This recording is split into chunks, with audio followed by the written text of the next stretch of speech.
Welcome to the CBT Dive, a vodcast that goes into the lives of real people with real struggles. Each episode welcomes a new guest who wants to explore a challenging situation using the most common cognitive behavioral therapy tool, the thought record. Your host, Raheem Thawa, is a social worker and psychotherapist based in Toronto and well known for his work in LGBTQ communities.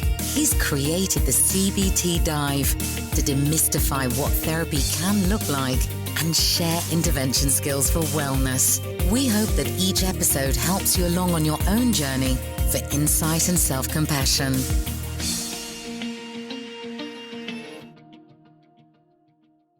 Hello and welcome to the CBT Dive. Today I've got a fabulous guest. Her name is Dawn. Dawn and I met when she was doing the social service worker program at a local college in Toronto.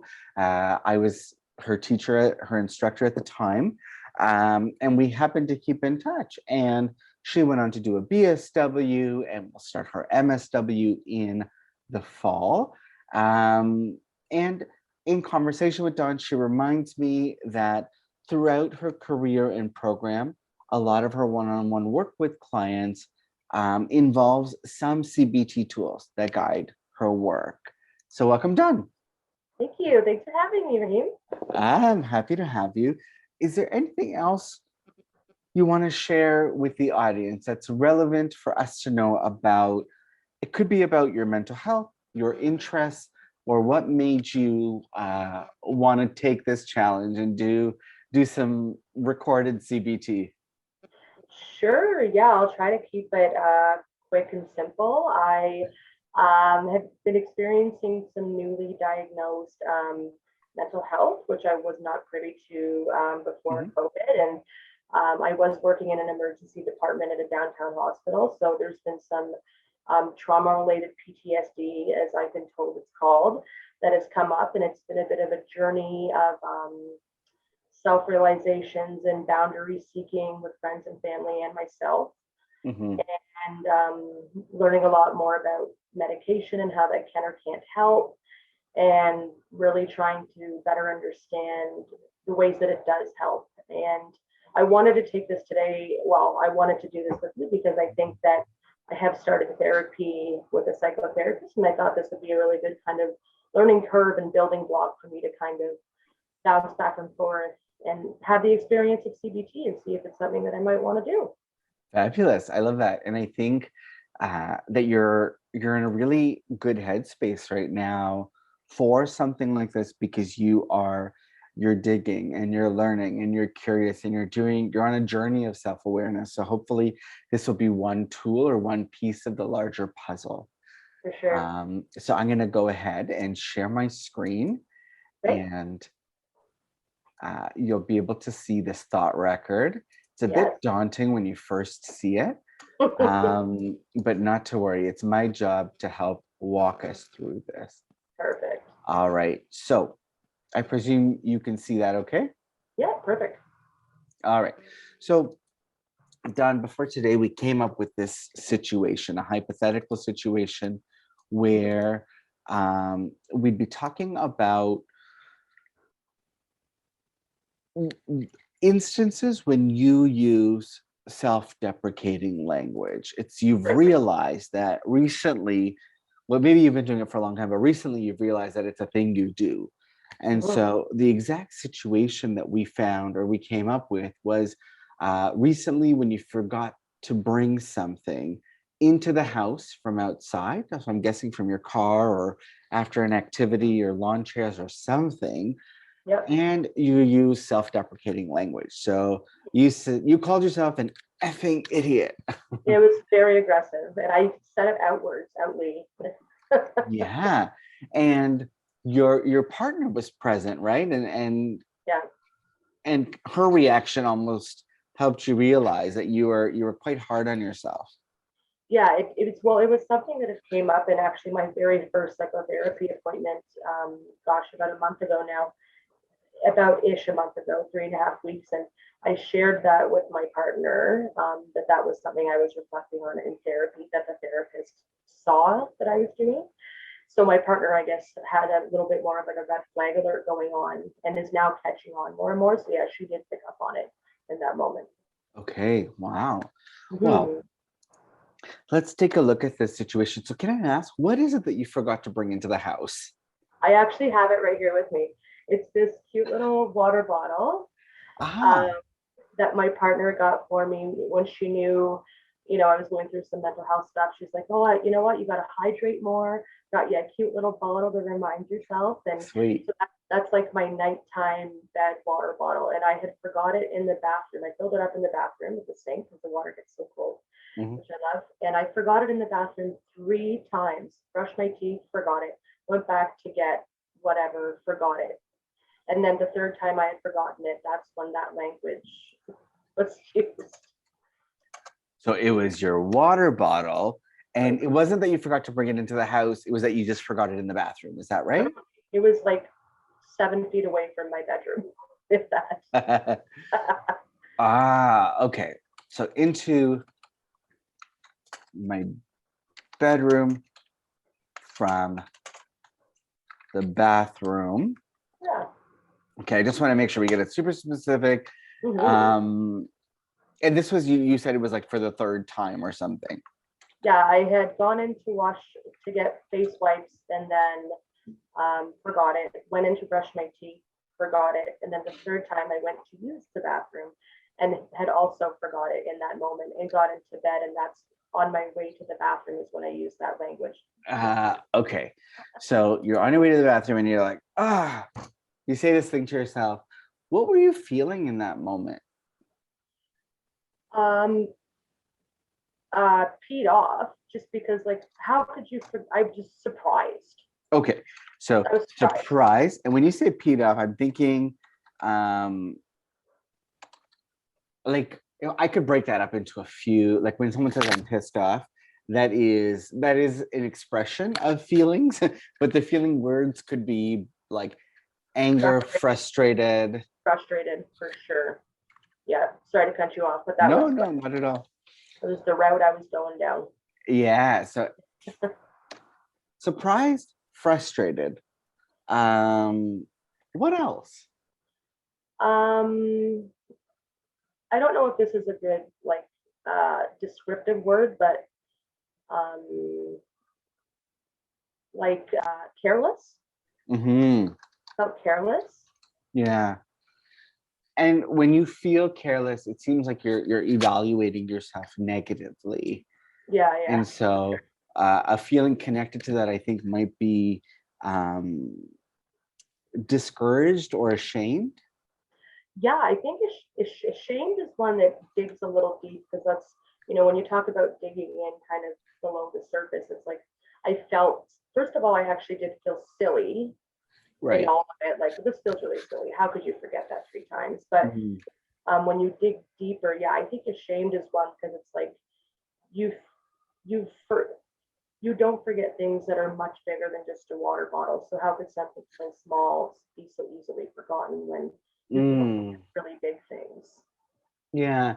You know, when you say silly and you ask yourself, how can I possibly do this? There's I think there's a feeling there of uh, incompetence or Yeah, inadequacy. Yeah. totally incompetent for sure. Yep. Okay. I mean, it's harsh, but it's there. So I'm glad we're Yeah, naming it. So for sure. surprised, frustrated, careless, ashamed, incompetent. Mm-hmm. Any other feeling words come up for you for that situation? It's so hard for me to try to think of the words, but I can describe the feeling, and maybe you can kind of Yeah, brainstorm. go ahead. Yeah. It was when I dig deep. I think I'm trying to create new habits for myself, like healthy habits, like Mm, really hydrating at night. Instead of maybe having a glass of wine before I go to bed, I'm trying to have water. right. Yeah. Drink less, keep the brain a bit less a lot more less foggy. And so I think it just felt like I was not even just letting somebody down or letting the situation down because it's like you've committed to this habit and this new routine at bedtime. And Hmm. like why aren't you taking it more seriously? You're so easily to forget that this is part of your new routine. So I don't know. That's a big. Yeah. Okay. Well, no, I'm glad you gave me that description. So when I think about the feeling words attached to that, one that comes to me is failure. Oh yeah. Because you're trying to build something new, and if it doesn't work out, maybe there's a sense of failure. And another part of that is you talk about letting someone down. I think when we let people down, we can feel ashamed, which you brought up. We can also feel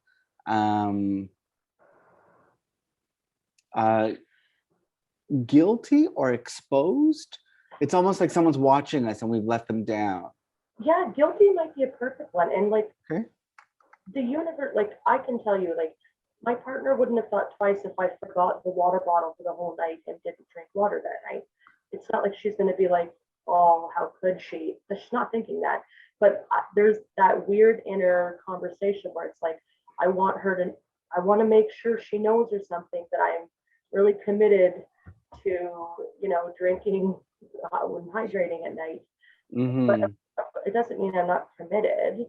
It's like those are those thoughts that you have in those moments that seem really kind of silly, as I said. Yeah, there's something about when you talk about that makes me think you are feeling determined, or you want to show someone that you're determined and committed.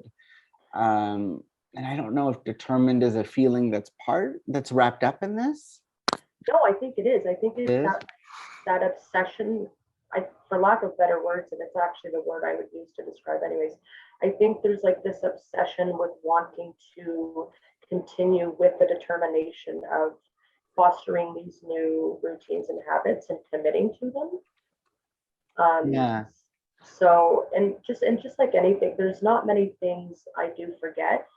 I like to pride myself on remembering, because when I work with, for example, service users in the community, I work very hard to remember what they may think is a small detail, but to me is very big, like the name of their daughter, or that they grew up with a dog, or little details that help to build rapport over time.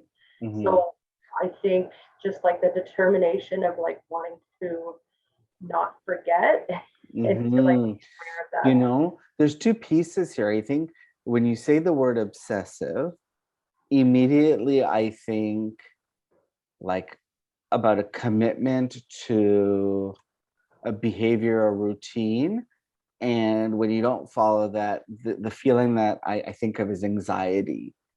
Oh yes, and it's like in that small moment, of course, it doesn't seem like something that would maybe constitute a feeling of anxiety, but the bigger picture of it, of like, making sure you take these pills in the morning, making sure that you have that cup to hydrate at night, making sure you take your anxiety pills at a certain time so that you can sleep well. It's like all those things set myself up for success. So the thought of one small thing not like being, in the pattern of the positive things I'm doing, it's kind of throws everything off. Like a domino effect. Yeah. So a couple of other feeling words that are coming up for me here, and you let me know if they fit for you. Sure.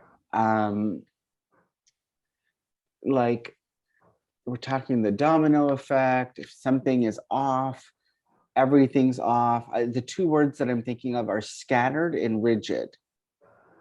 I think like when you realize you forgot the water bottle, I don't know if scattered's a feeling, but it could be, I guess, if you feel out of sorts, I'm scattered mentally.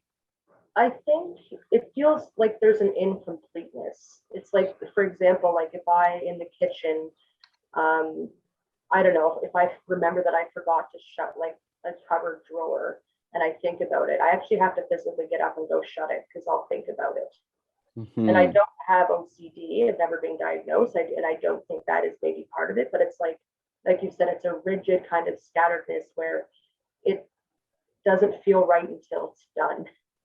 Okay, so the word incomplete came up, and I like that. I think people can identify with that. And should we also add rigidity? Is rigidity a feeling? Okay, I think we've we've got a really good list of feelings here. So surprised, frustrated, careless, ashamed, incompetent, failure, guilty, determined, obsessive, anxiety, incomplete, rigidity. Yeah, I Now think, the yeah, tenses are a bit wonky, but that's okay. What okay. were you going to say? So if I was gonna, you know, sometimes my English is my first language, and sometimes you'd never know. I don't have a fast knowledge all the time. So the rigid, like, what would be considered something that's rigid, like for a feeling, like? Yeah. That's a great question. I'm thinking about like when you want something or you anticipate something to look a particular way, and it's closely tied to obsessiveness, where you feel out of sorts when it doesn't go exactly how you planned. Nailed it. Yeah, that's how Yeah. I'm thinking about it. Yeah. I wonder if I'm going to look up a quick definition to see rigid meaning. Unable to bend or be forced out of shape, not flexible, not able to change or adapt. Yes. Yeah. Yeah. So all of those things. I am trying not to be rigid now that I totally understand, but there's just some little things like this situation where there was definitely some rigidness. Sure. Okay.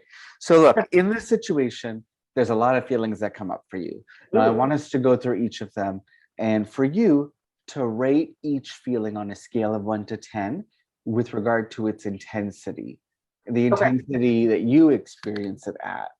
10 is very intense, 1 is not at all. So I forgot to bring my water bottle into my bedroom from the bathroom for the 3rd time, and I used self-deprecating language. To what degree did you feel surprised? I mean, probably like an 8, because every single time I got back into the bedroom, I was shocked. Like, oh my God, you forgot it again. And then I go to get to do something else. Okay. And then frustrated? Probably, I was very frustrated that I kept forgetting. So I would say like an 8. Okay. And careless? So careless, I'm going to go about a 5, because I don't think I was in that moment able to dig down to realize that that was like a feeling for me. Of course. Ashamed? Again, I'm going to put that one in a 5 zone. Yep. Incompetent? Maybe 7. Failure?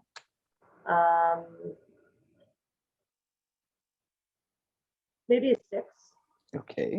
It was like a little, wasn't totally thinking about it as a failure in the moment, but it's just like somewhere in the puzzle. Fair. What about guilty? I'm gonna go like 2 here. Yeah, sure. That makes sense. Yeah. Determined? 10. Obsessive? 10. Okay. And anxious? In that moment, I didn't realize it was probably causing me to be anxious, so I'd say probably like a 3. Okay. Incomplete? 10. And rigid? Hard 10. Hard 10. Okay. Hard 10. All right. Right. And so, what did you do in the moment? Well, that's simple. You use self-deprecating language. We know that. Is there anything else you did? Well, I think that it was kind of like in stages. It built up to self-deprecating language that was harmful. The first time I forgot it, I was like in my head, like, Britt, what the hell? You forgot your water bottle. Like, it was kind of funny. And then I went to go get it and forgot it again, and got into the bedroom and saw my side table without the water bottle. And I was like, what the hell? Yes, yeah. Oh my God.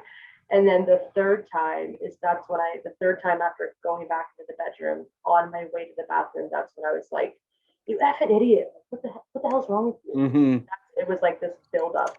It's just like, and you got the water bottle. That's what you did. I did. And I think I probably even filled it with colder water. You know what? Great. I mean, in some way, like sometimes people have so many thoughts going on at the same time when we think about rigidity, obsessiveness, but really like you're coming up with a new routine. So you've got a bunch of thoughts happening. And sure, you use self-deprecating language, which isn't great, but you were also louder, I imagine. And being louder means that you heard yourself. I said it out loud for the world to hear. Yes, and you heard yourself, and then you remembered. I did. I was like, get it together. Yes. So the third time when you forgot, and you self-deprecating language, what were you thinking? You already started alluding to some of this, but what are the thoughts connected to, feelings of incompetence or failure or incomplete? I think the first thing that comes to my head is just one sentence that I would have probably said in my head is, "You're better than this." Or you know better. Like, yeah. How could you? It's right there. Right. So I should know better than this.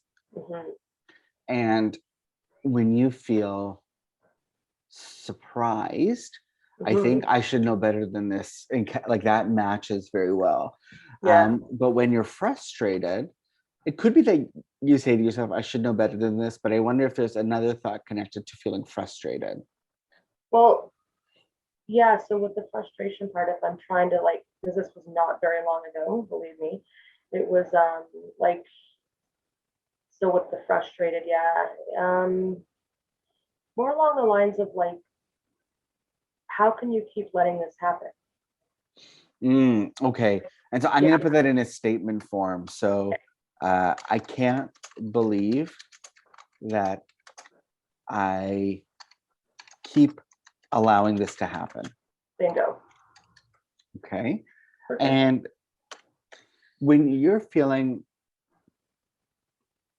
like rigidity and incompleteness, what do those feelings tell you? Or are there particular thoughts that are connected to those feelings?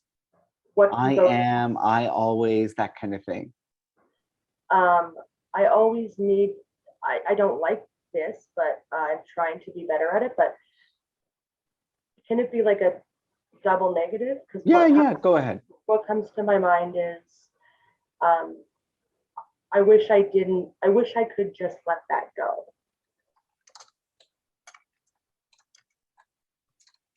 And what is it that you wish you could let go? The feeling of something needing to be a certain way in order for me to feel comfortable enough to rest or, get back into a comfortable resting zone in bed and be present with my partner or just myself. Right. I wish I could just let that rigidity go. Yeah. Yeah. Like it's okay if you forgot it that many times, or if you would never remember it at all, that would have been okay too. Like you might also not have been thirsty. Yeah. Got my water bottle. We're both sipping water as we say. They're like, well, actually, you know what? I've taken more sips of water in this session than any other because we've been talking about this water bottle so much. Subconscious. Yeah. Yes. Now, you're talking about routines and you're trying to build routines. And have you been having some difficulty with that? Surprisingly, no. So I myself have always known somebody who I find the routine and I just do it. I know there's some people who get, for example, nervous, like if they have any prescription, they're like, how am I ever going to remember to take this? I don't worry about things like that or things that I know need to be done at a certain time or a certain way. I have an alarm system in my phone for things to build up that remembering of things. And yeah, it's just something, routines to me can fall quite easily if I know that they're healthy for me. And if I know that they're going to be helpful for my daily routine pattern or for my daily living. Okay, that makes good sense. I'm looking at the 3 statements we have here, which are your automatic thoughts. Yep. I should know better than this. I can't believe that I'm allowing this to happen. I wish I could just let that rigidity go. Mhm. So when you say, I should know better than this, um, what does it mean if you don't and you continue to make the mistake? What does it say about you? Well, that I'm falling back into an unhealthy pattern. So I will say that I have newly found out that I had like clinical anxiety. I was always known I felt symptoms of anxiety that have come up, along the way over the years. But now I've been told, okay, you have anxiety. And so I think for me, sorry, I'm just trying to backtrack here. No problem.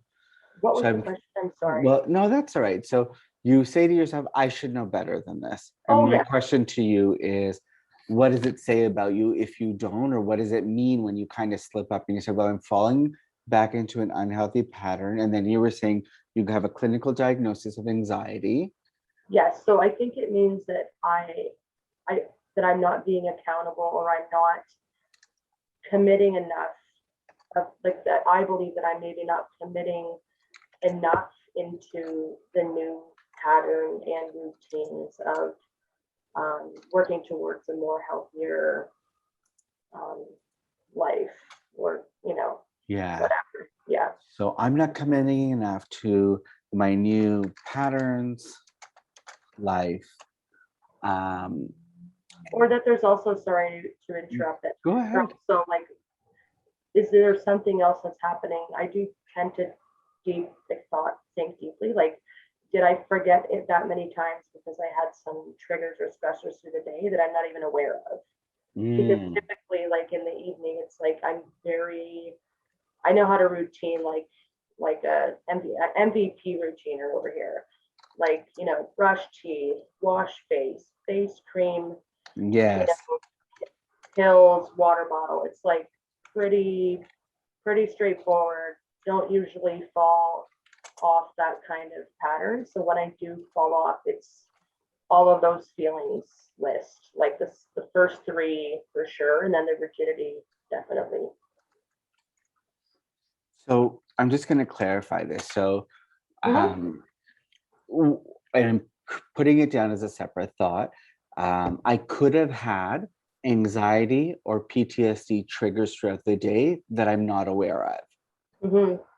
Is that one of the thoughts, do you think? It's not on the surface, but it's kind of there. Yeah, not surfacey, Yeah. but when I look back and really think, like, okay, like that isn't typical behavior, like that isn't typical language you use in a situation that we're presenting with. So were there other things happening for me that day that, like you said, it's like not totally surface, but you look back and think something threw off my nightly routine Yeah. in And one so way. you're such a good routine person. Yeah. And if you're having this kind of scattered experience in the evening, it could mean that you were activated earlier in the day. Now, that awareness is fantastic, but it seems like that also makes you quite upset in a way that you either have a trauma history or that you were triggered and didn't realize sooner, or there's like a feeling of being angry and upset that you have to contend with this at all. Is that accurate? I think it is accurate. I think too, because like what I've learned about my anxiety is that I actually take my anxiety medication at night, where from what my family doctor says is that typically people will take them at the beginning of the day to help them get through their day.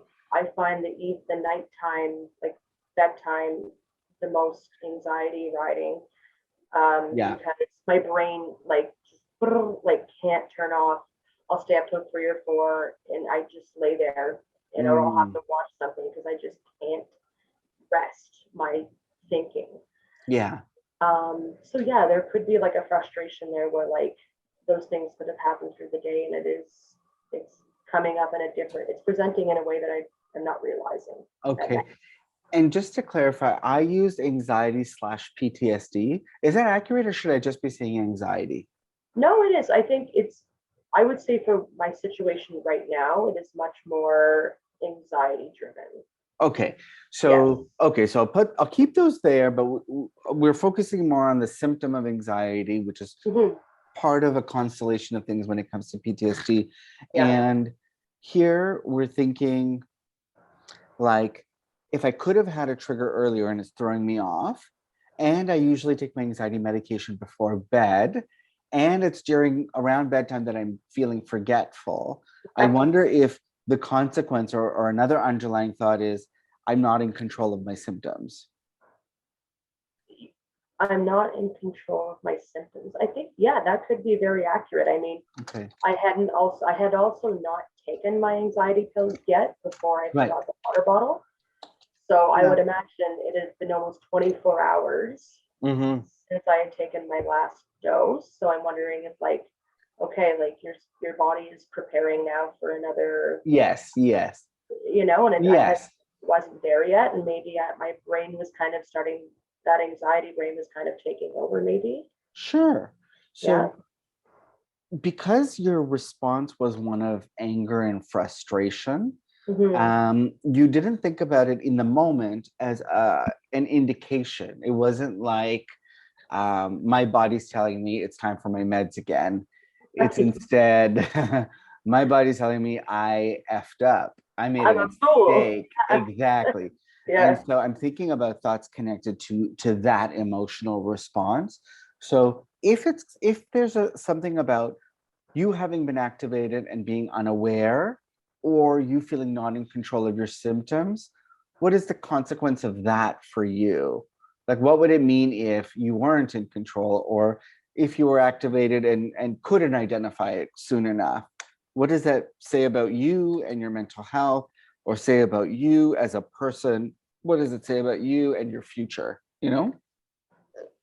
So like feeling out of power, out of control. Sorry, just trying to Mm-hmm. break it all down. So feeling out of control when there's something happening that I'm not maybe privy to, and feeling like a loss of power. Like I have a Yeah. loss of power over it. How does what are my automatic thoughts? You're saying? Yeah, it's more, sorry, I should be clear, and I piled That's way okay. too many questions on you. That's So okay. um, let's slow down and say, okay, you're having an experience that Hmm. reminds you Yeah. that you are always having to contend with symptoms of mental health challenges, right? Yeah.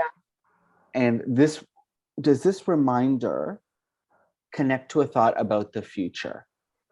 So if I'm It, not in control now, what does it say about the future? I would say 100% yes, because I've always balanced school for the past what feels like a decade.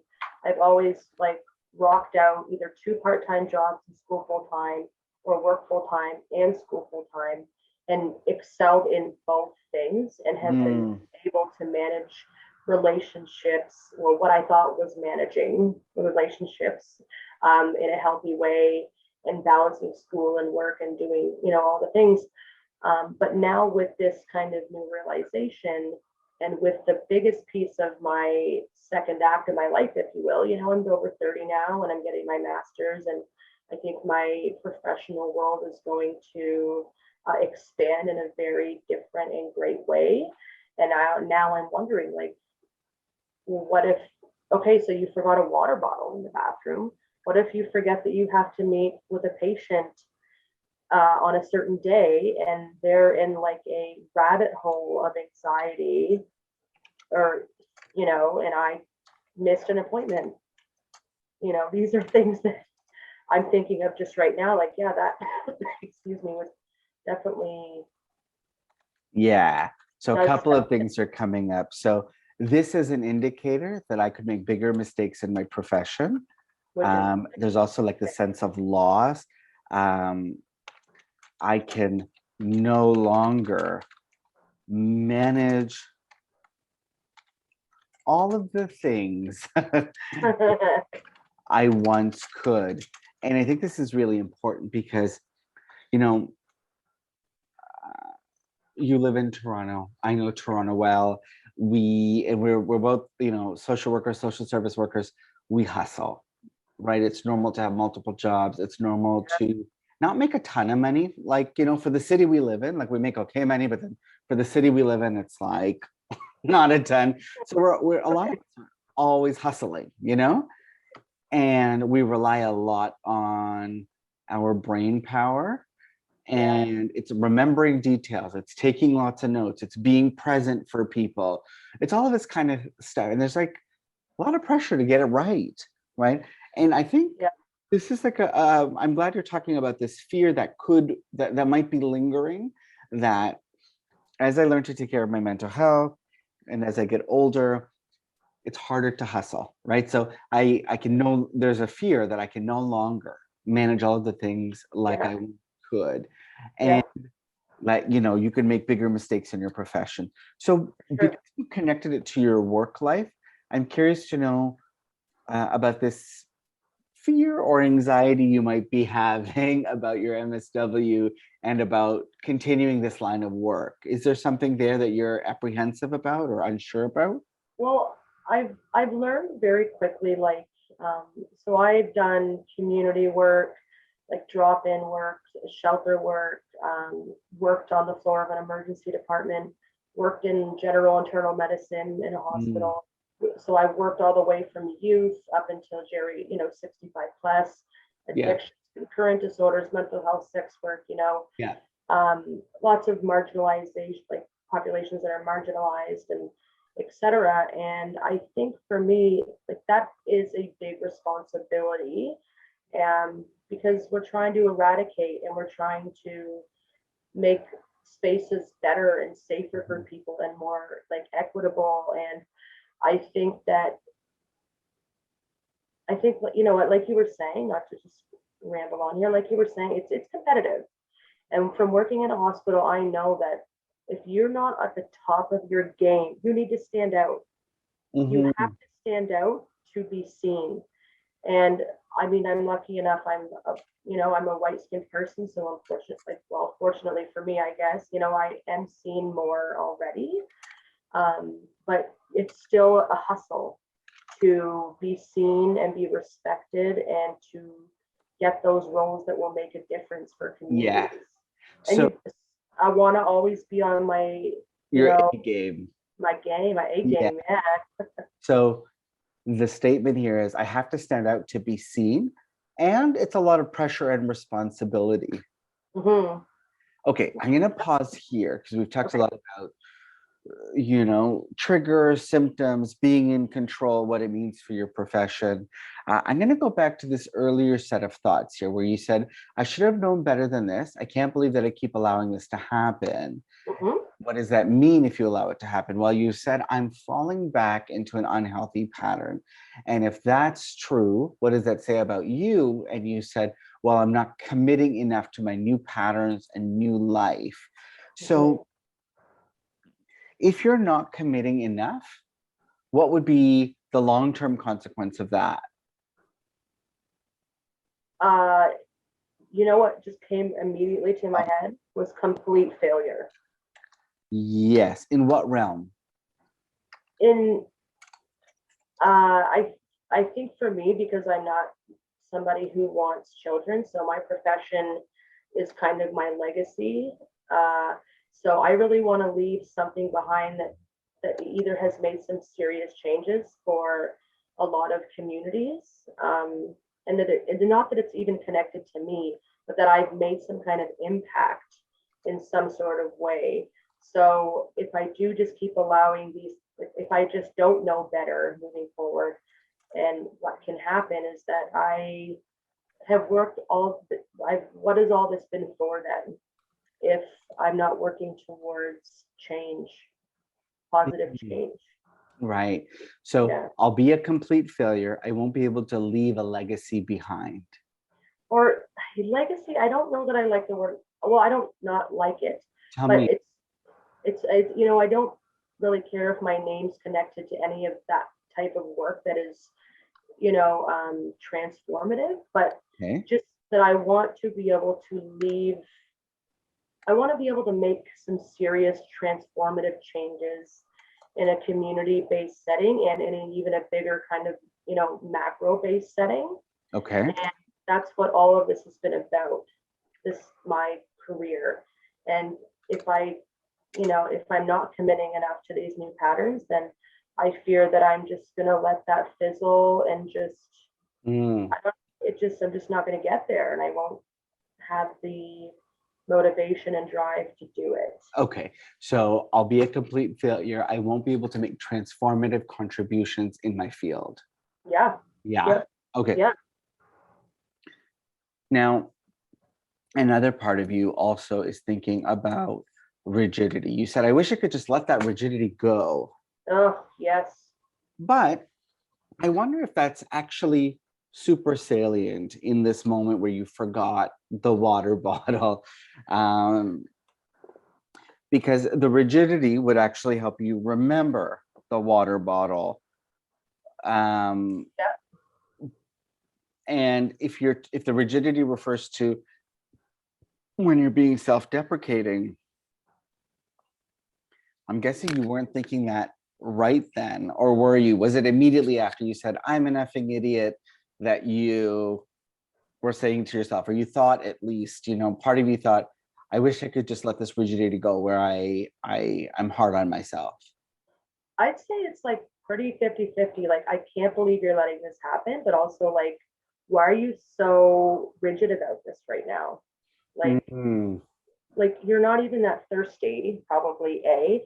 And what's the big deal if you wake up in the middle of the night and you're like, oh shoot, I forgot it in the bathroom. I better go get that.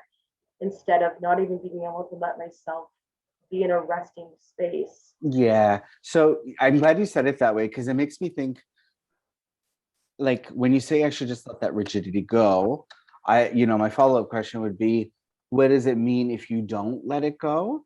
And I wonder if the meaning, that like the underlying thought here is, I'm not allowing myself to be in a resting space. Yeah, I think that's exactly it. I mean, I think that's a really, really big piece of all of this is like, over the years of, I've lived with my partner for 8.5, 9 years. And there's so many things that I've learned about myself that there's some like, I like things to have a home in my house, like in our home. I like the toothpaste to go a certain space, so I know exactly where it is. I like the cans in the cupboard arranged a certain way. It's like, I'm trying to really just like, because those small things are actually very big things, where it creates this huge piece of a rigid type of personality trait that is off-putting even to myself. Because it's, there's bigger fish to fry. Yes. When you say it's off-putting even to myself and there's bigger fish to fry, the thought here is about, I'm sweating the small things when I shouldn't. Yeah, like I'm really trying to let those small things, I'm learning to try to just let them go, because it actually almost causes like this like heaviness when I like am realizing something needs to be put back a certain way. And I'm like learning to just sit with that feeling and that feeling, and just like it's not a big deal. This is something we can let go. And if you do focus on the small things and you don't let yourself rest, is that so bad? I mean, I know it's not your desired way to be in the world, but it seems like sometimes that's your tendency when it comes to having smaller things like in place. It seems to bring you some comfort. So I'm just wondering, like, is it the worst, or does it bring up again a fear of doing well in the future if you're not able to manage smaller things? Yeah, no, I mean, if we kind of spin it a little here, it's what I would find one of my biggest accomplishments in work and in life is being very detail oriented. I'm all about lists. I don't forget things if we go somewhere, my partner and I, and even in research, my last placement, I did a research project that will be published soon, and the supervisor was so blown away on how quick and accurately I could gather data, formulate data, and understand it and pull from it. But it's because of that rigidness and that detail-oriented thinking, is because I'm not going to miss a thing. Nothing will be out of place, and it will make sense in the end. Yeah. So there's two ways to spin it, you know. I hear that. Look, so what I've done is I wrote down the statement, I'm failing at the things I pride myself on. Yeah. Like details. And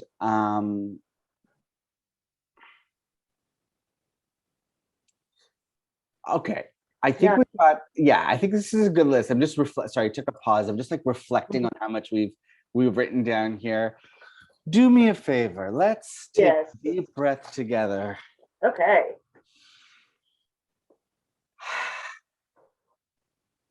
Let's do nice. one more. Okay.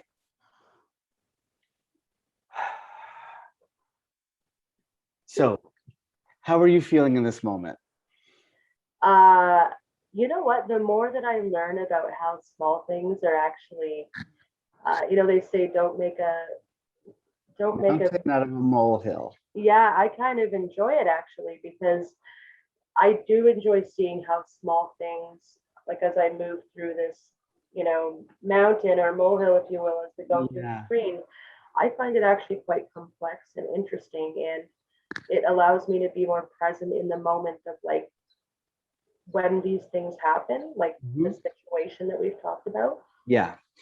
This is something I know that I will reflect on and think like, you're not gonna let down a client because you forgot the water bottle in the bathroom. Right.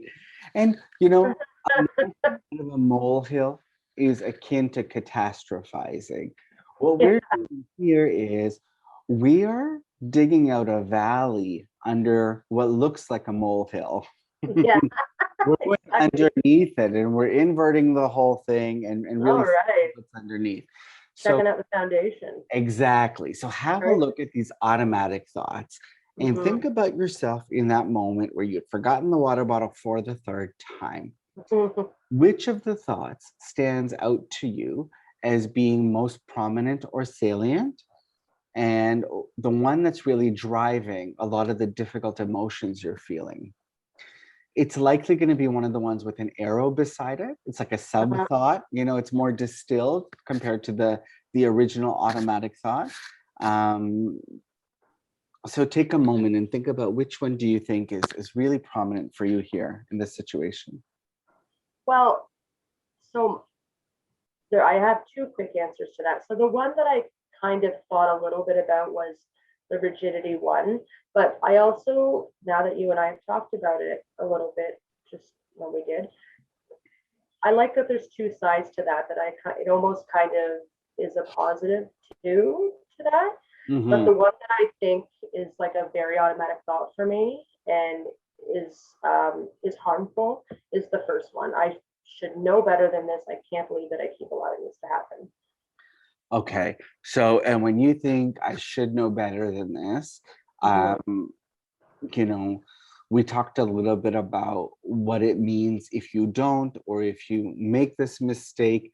And I wonder if the thing that's most prominent, that wasn't automatic, it wasn't like the thing that came up at the surface, but underneath that is that I'll be this fear that I'll be a complete failure and I won't be able to make transformative contributions to my field. Yeah, it just like snowballs into this huge catastrophic thing. Yeah. Okay. So would you say that last statement that I read would be the most significant thing you think that's driving a lot of these feelings? So this slip up happens, and what gets activated for you is a sense of failure, and like, I'm not going to do well in my field. I'm not going to be able to have leave significant contributions. I'm messing up all the time. Yeah, I think it's like on the surface, it's like I should know better than this. I can't believe I keep allowing this to happen. But I think when I think about it more, it's like, I think the reason I'm so self-deprecating in those moments is well, I can't say 100%, but Yes. is most likely to me probably due to feeling like you're failing, like you forgot a water bottle. What else could you forget? Yes. Okay. Yeah. So I'm going to highlight, I'll be a complete failure. I won't be able to make transformative contributions in my field. And that me highlighting that has moved us from an automatic thought to a hot thought. The hot thought is the one that's the most salient or prominent, the one that drives a lot of the difficult feelings. Okay. And so it makes sense to me, you know, where you're feeling determined, but also obsessive and incomplete and incompetent, surprised, frustrated. Like these feelings, they're so tied to it's the bridge between your personal life and what it means for your professional life. So we're going to evaluate this thought that I'll be a complete failure and I won't be able to make transformative contributions in my field. Some evidence that supports the hot thought that you have been a failure or that you have not been able to make significant or transformative contributions. I mean, I would think I can think of one immediately, was one of the biggest ones actually. I'm trying to be aware of the time as well first, of course. No worries. Don't worry about the time. Okay. I was working in an emergency department, in a section of the emergency department, as I said, in a downtown busy hospital. Yeah. Dealing with a lot of marginalized community members, you know, houseless, underhoused, marginally housed, you know, all these things. Yeah. And many more, of course, facing all the barriers and all the things. And through COVID, the space that I was working in the emergency department, we had to shut down because of social distancing.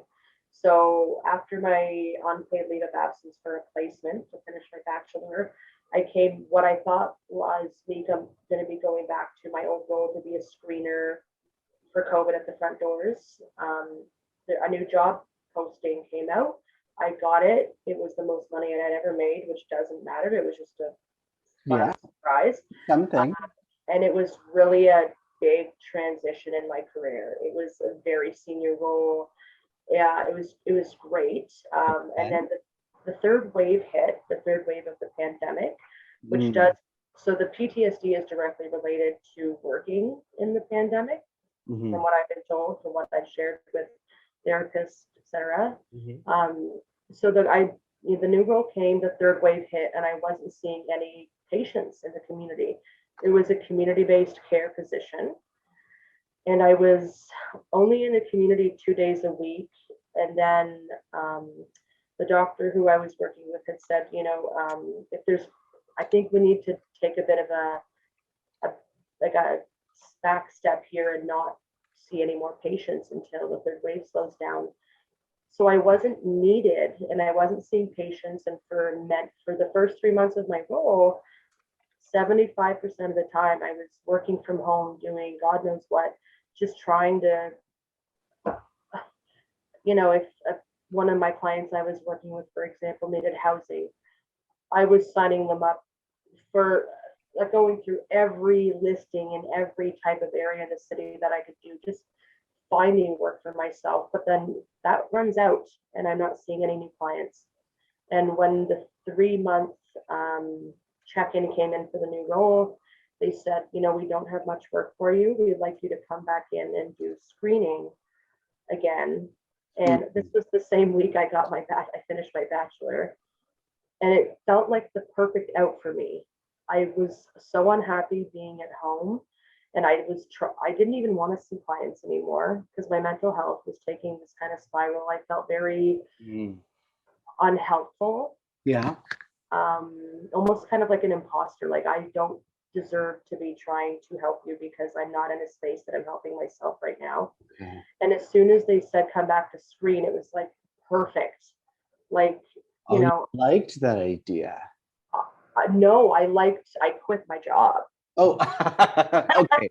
You know, as you were talking, Dawn, what I wrote down was got a great role in a hospital, but was redeployed during the pandemic and felt not needed. Correct. I hear you correctly? That's what happened? It did. So for the first 3 months, I was technically being utilized for my role. But during those 3 months, I barely saw anybody in the community, because if the doctor had to cancel the clinics, then they wouldn't see me because they were frustrated with the doctor canceling, etc. Yeah.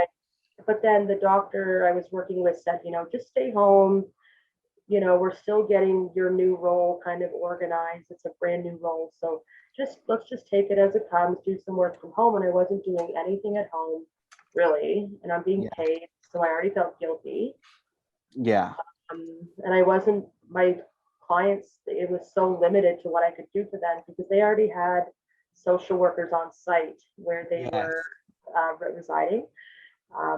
So it was, sorry to interrupt, but this was a new role that was developed in the hospital, right? brand new. It was, and so then when you're thinking about new role, pandemic, it's like, okay, they actually have to roll back. Oh, they did. They rolled it completely back. Okay, so during the pandemic then, so one piece of evidence that supports this idea that I'll be a complete failure and I won't make transformative contributions was, hey, you got a great role in the hospital, but was redeployed and felt not needed. The other thing was your client experiences were not satisfying and you felt guilt about being paid.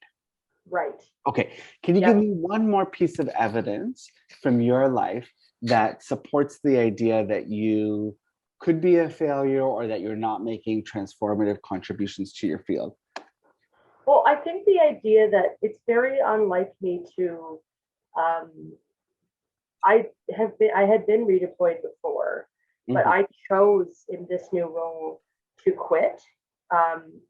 Because I was very frustrated with the role, because I like to do my job and I like to be needed. I want to work, and what I enjoy doing.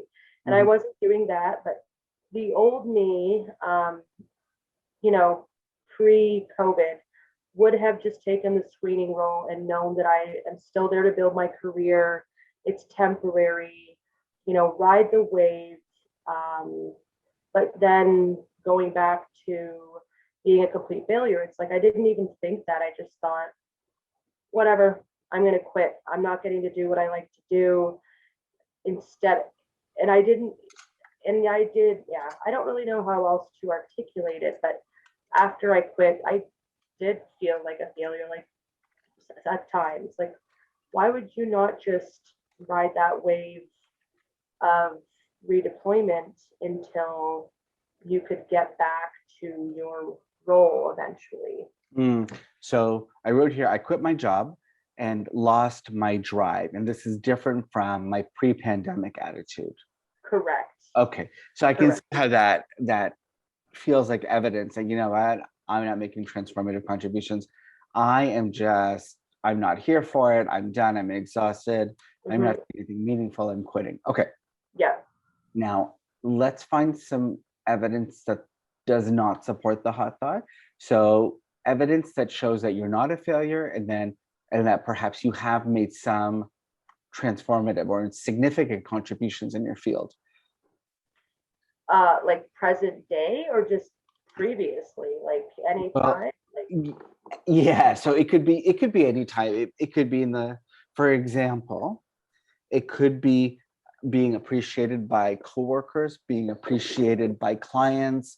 Maybe you were part of something that was significant. Yeah.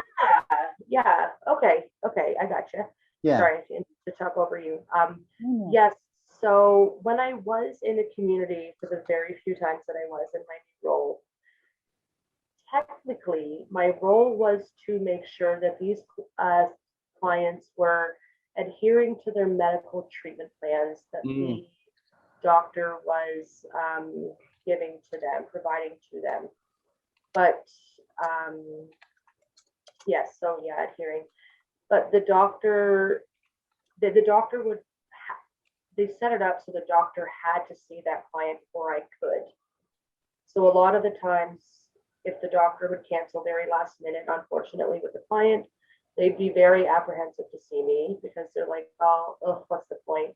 But if they did see me, even though they already had social workers at their sites, I kind of did a bit of a background check with the clients to see kind of like where they were at with their social workers, and everyone's burnt out. There were no fingers pointed, but I knew that there was some significant things that weren't being dealt with.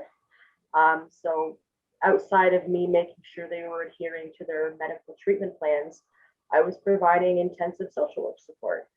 And that, I mean, part of my title was, so I was part of my title was counselor. So I provided like some intense counseling for folks who were dealing with severe COVID isolation.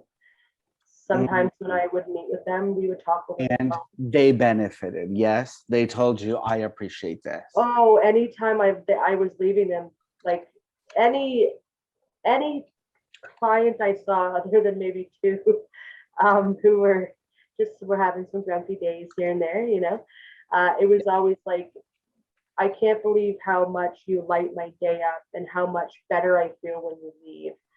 It's so nice to have someone to talk to who actually listens to me. You know, these kind of things where, and it's like, I don't expect that, but just to hear that, you're like, yeah. And it's not, some might not think that's this big transformative thing, but it is. It is, of course. Yeah, it is. It absolutely is. It absolutely is.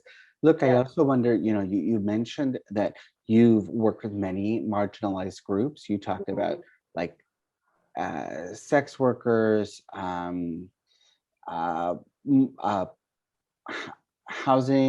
Did you say homeless and underhoused folks?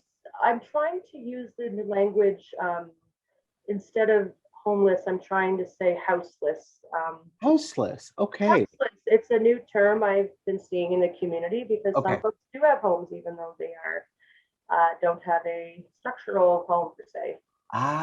Okay. Yeah. So in working with some of these communities, have there been contributions that are worth noting or we're like talking about right now? Like, for example, so in the roles you're talking about, you supported clients adhere to medical treatment plans.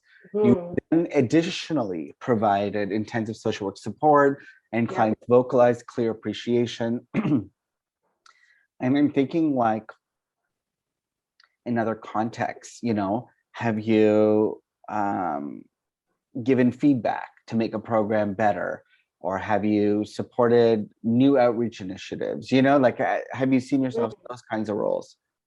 Yeah, so when I started in the department in the emergency, we were an 8-bed capacity, and I found that a lot of the staff were burnt out. And again, like that's not a finger pointing, that is, they've worked for several years in the field and they're feeling it. And it could be pretty chaotic, even to have 8 different personalities of really marginally people with severe mental health and addiction. You know, it can be very challenging to manage a space by yourself, single staffed. This was an inpatient unit, or it was a shelter? Well, you could technically call it an overnight shelter in the emergency department. I see. Okay. Yeah, I don't want to specifically name. No, I hear you. Yep. And if I'm hearing you right, the staff were quite burnt out and you did in a particular way? So when I came in, one of them had retired, the other one had gone on a bit of a leave.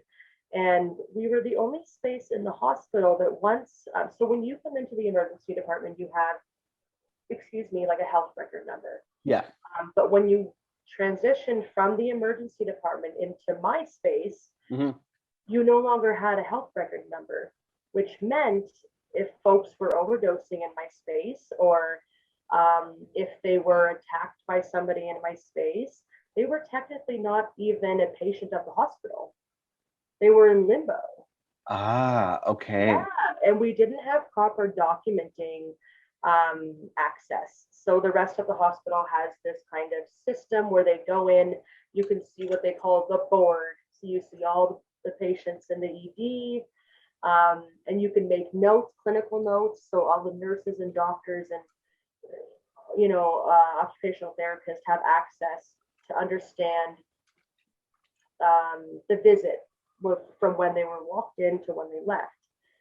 So we were using Microsoft Word to make notes about our Mhm. clients, which the doctors, that's not even safety protected in any kind of way. And no one else had access to it. So I advocated with the IT team and my first manager at a free, and I got us to be considered on paper of outpatient clinical setting. So they had their own health record number to protect them while they were in the space. Mm. And I also got us full access to the documenting system that the hospital uses, so that we had full access to see their backgrounds. I also got the whole team access to Connecting Ontario, so that we could better understand the patient's history, Yeah. to be able to better, support them, Yeah. to know a little bit more about them if needed. Yeah, look, this is amazing. So, I mean, it's a bigger story, but you've done an amazing job. But here's what I wrote down. You were in a unique role working with clients with concurrent disorders where other staff were burnt out. You advocated for administrative visibility of patients to enhance their care. Yeah. Okay. Exactly. So that is amazing. Now, Yeah. look, I'm going to go back to our hot thought. I'll be a complete failure and won't be able to make transformative contributions in my field. What would be a better alternative to that hot thought in light of some of the things you've said already? What would be an alternative thought to, like, I'm a complete failure? Yes, and I won't be able to make transformative contributions. I think I kind of feel like I'm paraphrasing, because I think I said it before, but I'll try again. Forgetting this bottle doesn't mean you're going to let a client down. Or forgetting, I think that kind of sums it up. Yeah. Forgetting this. Oh, I said forgetting this client. Forgetting this bottle doesn't mean you're going to let your clients down. Look, I'm going to give you a few others and you see if you like them or you want to build on them. Sure. I've already made significant contributions in my field. And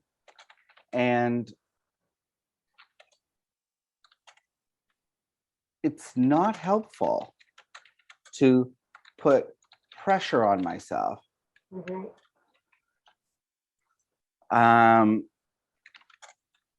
To outperform my own success. Right, it's kind of like I've done this stuff before, and now you're like in this headspace where you're moving forward. So, and there's like this anxiety about a life transition, I think, where you're going into graduate school and you're thinking, I think what needs to be thought about is, hey, I've already made significant contributions in my field, and it's not helpful to put pressure on myself to outperform my own successes. Like you're just competing with yourself. And another one that comes to my mind is, we did talk in that automatic thoughts column a lot about your own mental health, and I think it's I think it's worth saying something about that. So another alternative thought could be, I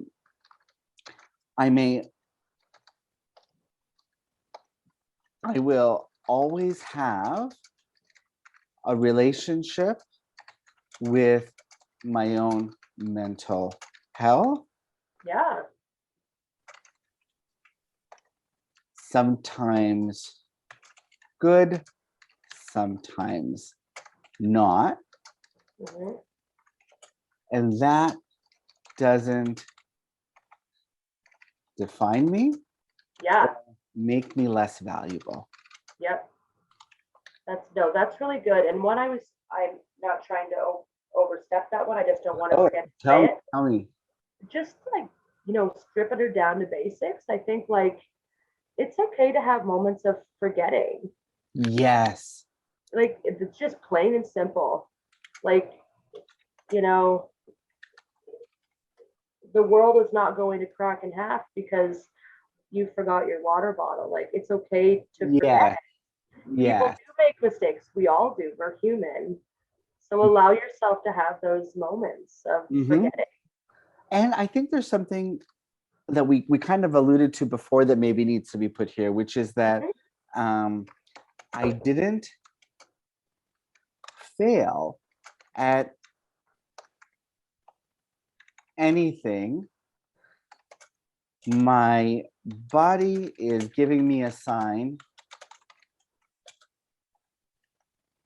that it needs something, like your medication. Yeah, exactly. Or maybe I was like deep in thought about something else. Like, it, really could have just been anything. Yeah, it really could have. It really could have. Yeah, that's why I went back to like the silliness of it. Well, the first one was silly in my mind. The first Right. forgetfulness.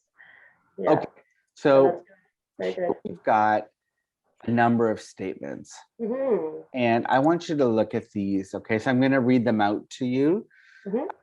The situation is, I forgot to bring my water bottle into my bedroom from the bathroom for the third time, and I used self-deprecating language. Yep.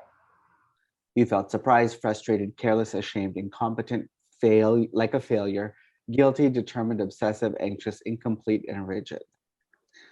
You thought, I'll be a complete failure. I won't be able to make transformative contributions in my field. Look at these alternative thoughts and think about them. Which one is the most helpful in this situation? And which one do you believe the most? Sorry, the first question, I was reading as you were saying it. I apologize. That's okay. Which alternative thought do you like the most? Which resonates with you? And which do you believe the most? Okay. The one that resonates with me the most is probably, let me just going through again. Yeah, take a moment. I really think like I've already made significant, like when we're digging deep into the situation and automatic thoughts, because the highlighted automatic thought that you highlighted, again, it wasn't surface automatic thought, but that's what it gets to. Yes, right? yeah. Yes.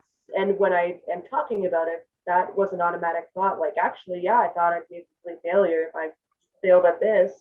Yeah. So I think relating it to that, I do think for alternative thought, like I've already made contributions in my field, and it's not helpful to outperform my own success because it's okay to have moments of forgetting. Yes. Like when you bridge that, it's like, this isn't catastrophic. Yes. This is not catastrophic. So I am going to highlight that. So I made significant contributions in my field, and it's not helpful to put pressure on myself to outperform my own successes. It's okay to have moments of forgetting.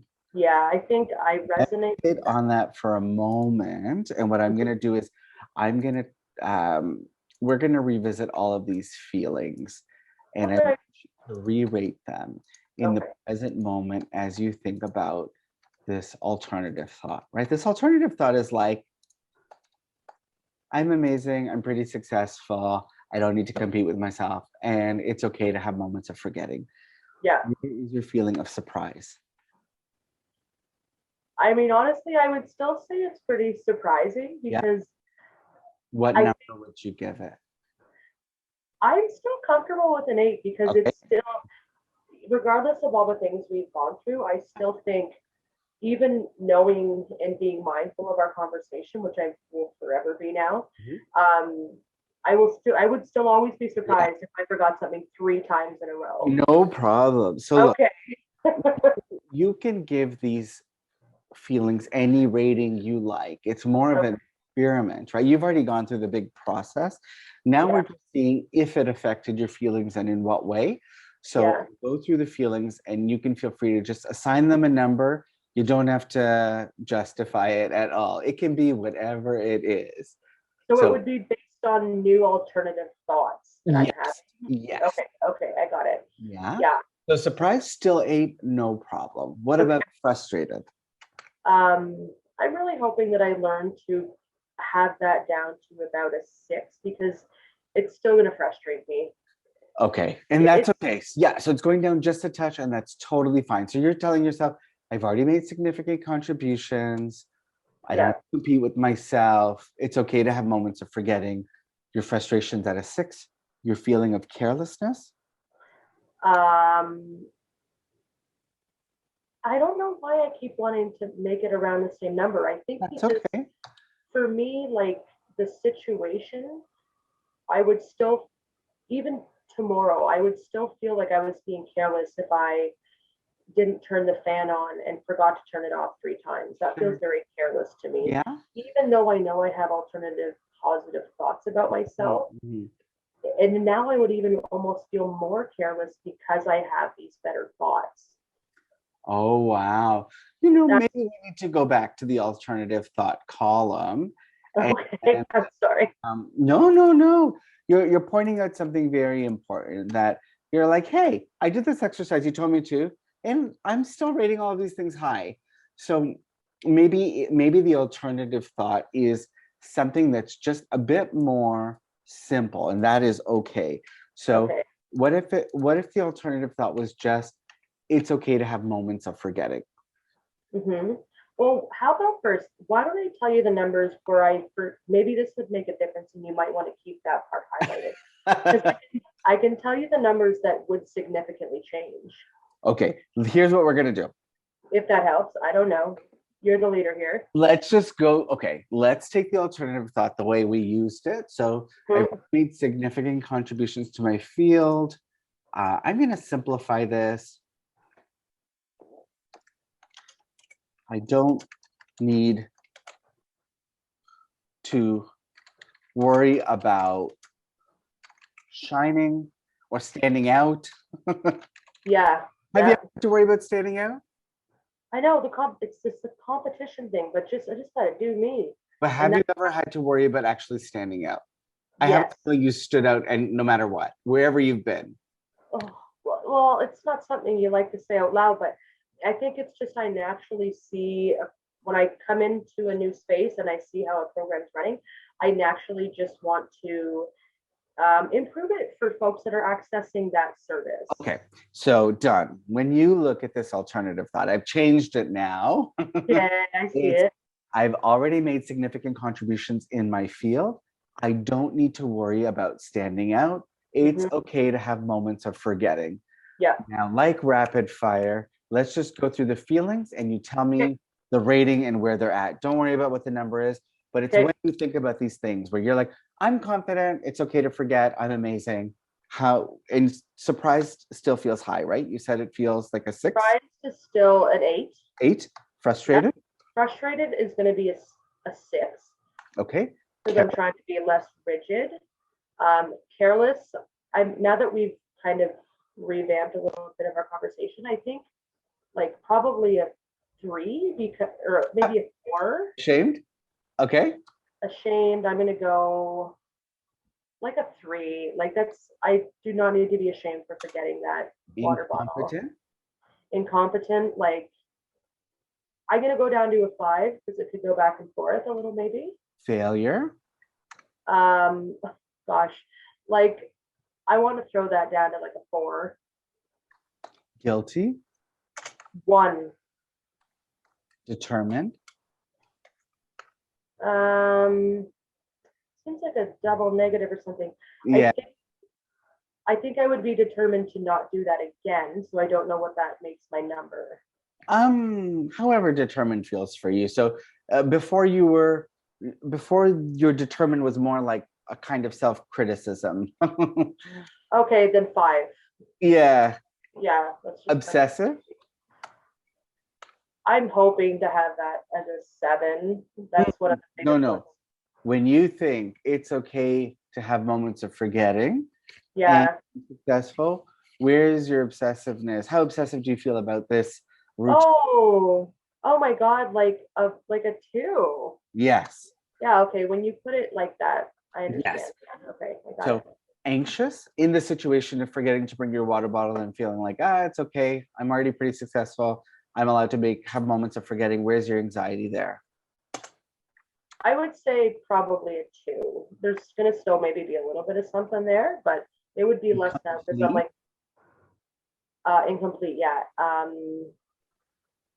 I'm going to go 6 because I still have these alternative thoughts, but I'm What still about going to rigid? feel, yeah, probably like a 7 or a Okay, 6. so it goes down a bit. Yeah. Because that's the hardest one for me is the rigidness Yes. All right, on the feeling. John, another deep breath in.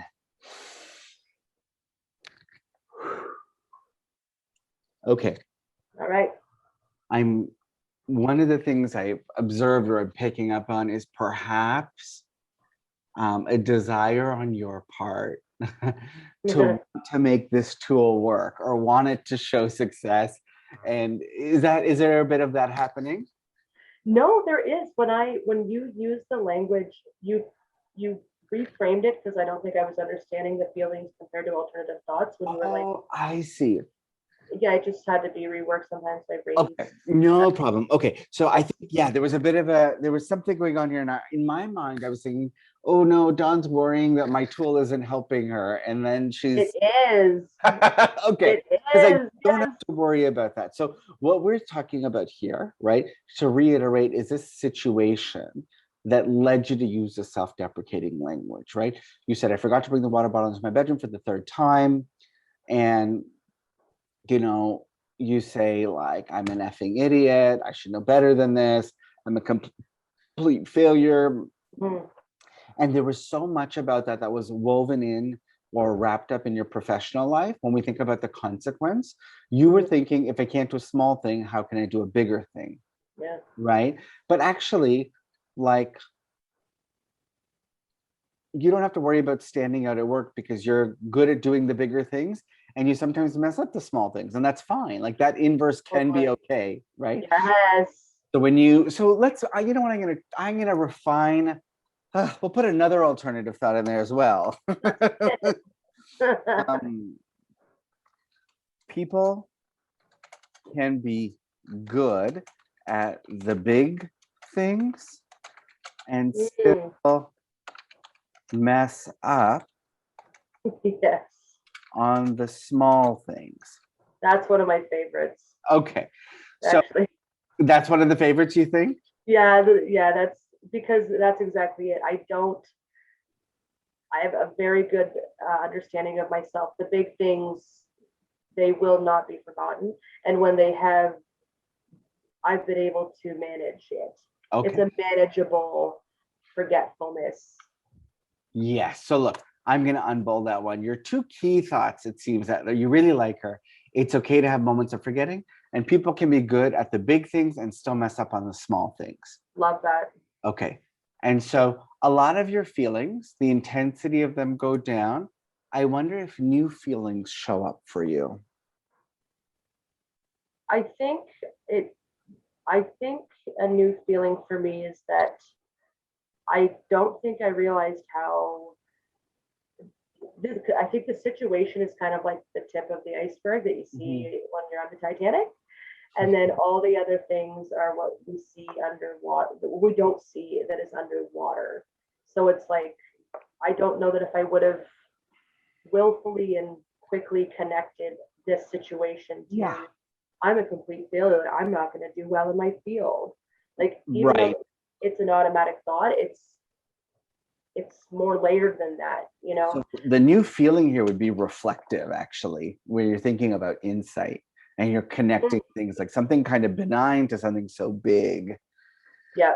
Are there other feelings that come up for you? Like, I'm curious if there's more, like if something feels humorous, or if it feels silly, Yeah. or if it feels like, if there's a feeling of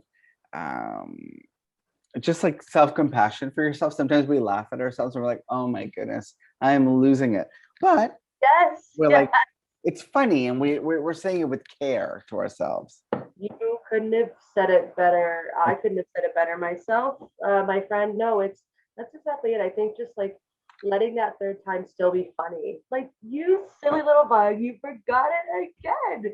Like, Yeah.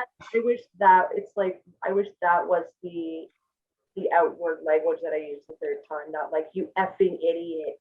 Yeah. How dare you? Like, If you move through the world and say, you know what, I can be good at big things and still mess up on small things. I love that. It allows you to access this reflection, humor, gratitude, and silliness. It's so true. I love that for me. Yeah. And Yes. it also makes me realize that Brittany, moving forward, I definitely am third personing myself. I don't know why I did that. How funny. The rigidness and incompleteness and determined feelings list, that those are things that I really, even though like it's okay to have moments of forgetfulness and mess up on small things, I'm realizing how high I feel about messing up on small things. So right. So that is something to like be able, that's something I definitely think I'll be more like insightful of. And yeah. Well done. Thank you so much for being a guest on the show. Having me. I'm gonna just stop sharing for a moment. I'll make sure you get a copy of that. And I just want to say thank you to our listeners for tuning in and watching. This has been another episode of the CBT Dive, and we look forward to having you join us again. Until next time. Okay. Take care. Thanks. Thanks for tuning in to the CBT Dive. Don't miss an episode. Subscribe to our YouTube channel at thecbtdive.ca.